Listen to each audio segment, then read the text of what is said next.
For being PG-13,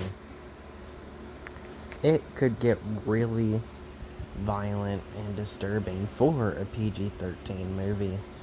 The transformation of the Jangly Man was very disturbing. And Tommy getting turned into a scarecrow was a pretty creepy scene. And the effects in this are pretty good. One of the things that I thought was kind of ironic was throughout the movie, every now and then, you see Tommy and his two friends, though they disappear from the movie about 20 minutes in, beating up the scarecrow, and he calls it Harold. And he says stuff like, "Fuck you, Harold," or "I've never liked you, Harold." And later in the movie, Sarah, I think it's her brother, is also named Harold. I don't think they did it on purpose either. I think they forgot that they named the scarecrow Harold.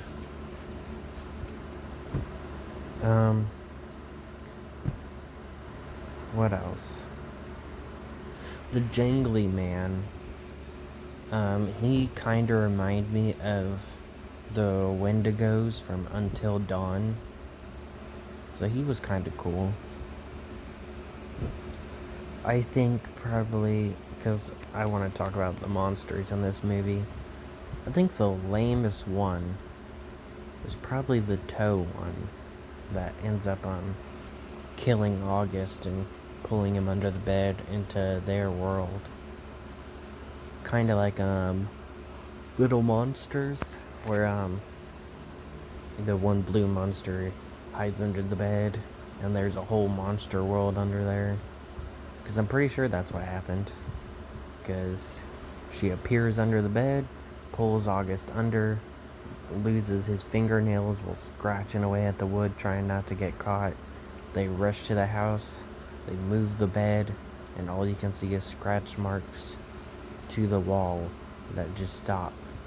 So I think she took him to her own world. But she was probably the lamest and most forgettable monster. The scarecrow scene is just memorable from the transformation. Jangly Man was kind of cool, though I don't get why he sometimes would talk and sometimes would just make growling noises like a monster.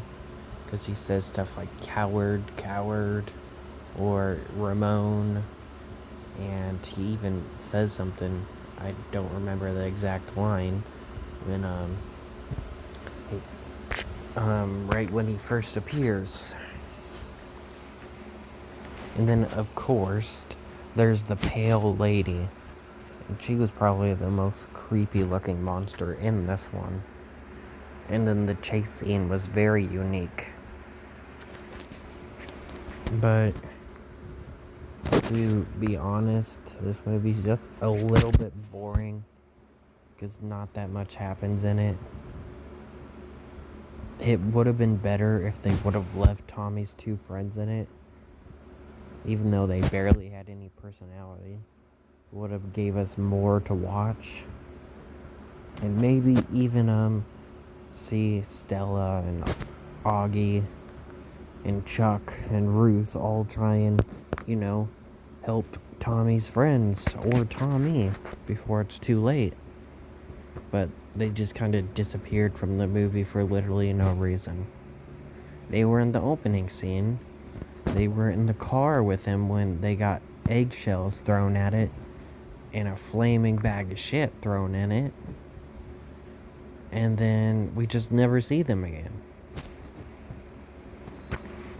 So if they would have been in the movie more, and we would have had more people and more monsters to see, it probably would have been a bit more entertaining. But it ended up just having montages here and there, flashbacks here and there, going to Sarah's story back and forth, learning more about her. And I kind of just want to focus on these creepy looking monsters, and each of their unique things because they're all different. But yeah, that's about it for this movie.